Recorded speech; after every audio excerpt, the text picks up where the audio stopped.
Welcome to the introductory slides connected with the chapter 3 in Advanced Financial Management. The chapter is about international operations and international investment appraisal. So let us proceed with the chapter. So this chapter is about how to deal with the global level financing, how to deal with and evaluate investment appraisal, which is related to international cases or global cases. So in this chapter, we shift from domestic finance to global financial strategy. We need to have an understanding about multinational financial environment, exchange rate exposure, international trade and finance, and also cross-border investment appraisal. So these will be the main contents about which we'll get an overview in this particular chapter. So why does this chapter important, or what adds to the importance of this chapter in the paper Advanced Financial Management?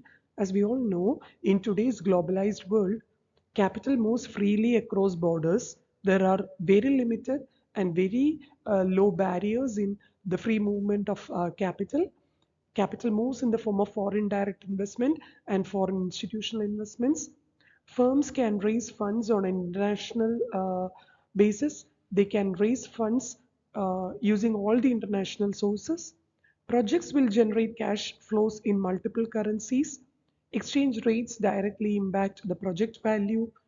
Therefore, this international investment appraisal also assumes importance.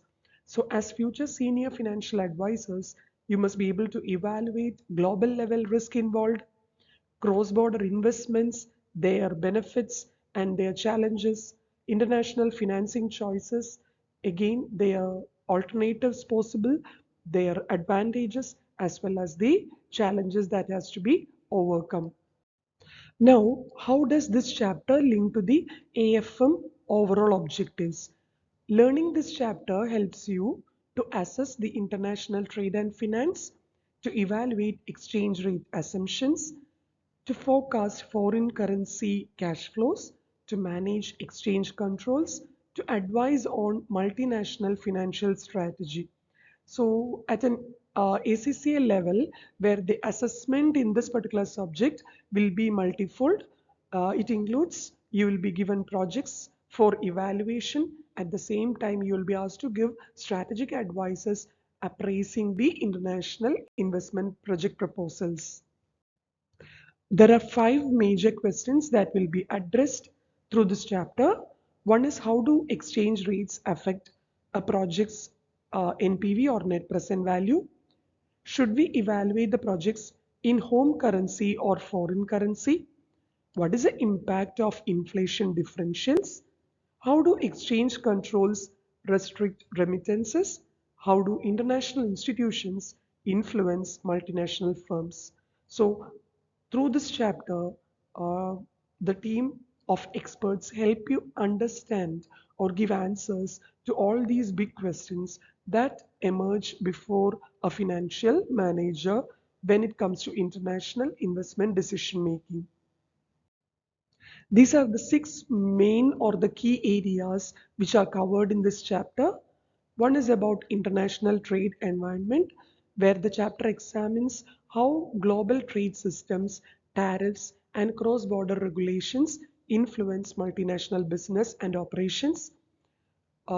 Second is about the role of global institutions, where the chapter help you analyze how bodies like the International Monetary Fund or the IMF, the World Bank and the World Trade Organization or the WTO shape international financial stability and trade policies. Third is about exchange rate forecasting, learning which you will be able to evaluate the methods for predicting future exchange rates to assess their impact on foreign currency cash flows. Then comes international investment appraisal. You will be given various techniques of NPV, applying which you can evaluate or appraise projects involving multiple currencies, inflation differentials, and exchange rate risk. The next key area is about exchange control and remittance restriction, where you will be able to assess how government imposed currency controls affect profit repatriation and capital mobility. And the last key area is about political and economic risk, where you'll be able to identify country risk, country specific risk such as instability, policy changes, and macroeconomic volatility that may affect project viability. So these are some of the key areas, but the chapter is not limited to these key areas. There are sub areas also covered in the chapter which adds value to the main contents. Now, when we see the shift from financial management to advanced financial management, we can know that in financial management, we dealt with basic foreign NPVs and simple exchange rate adjustments.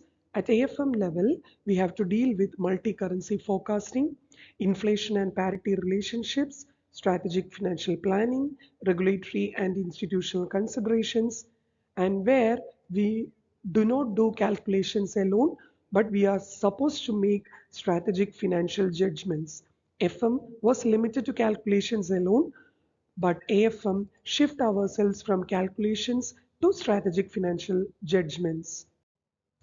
Real world situations are also brought in front, where you can think of an Indian company investing in Europe, a UK firm expanding to Asia, a multinational raising debt in US dollar but operating in Indian national currency, rupee. Exchange rates, inflation, political risk, all these affect value creation. So this chapter tells you details about all these things and with sufficient examples from the real world context. And the learning outcomes through this session, I have given you an overview about what the chapter contents are all about, and the upcoming sessions on these uh, contents in the chapter will enable you to develop or reach your learning outcomes.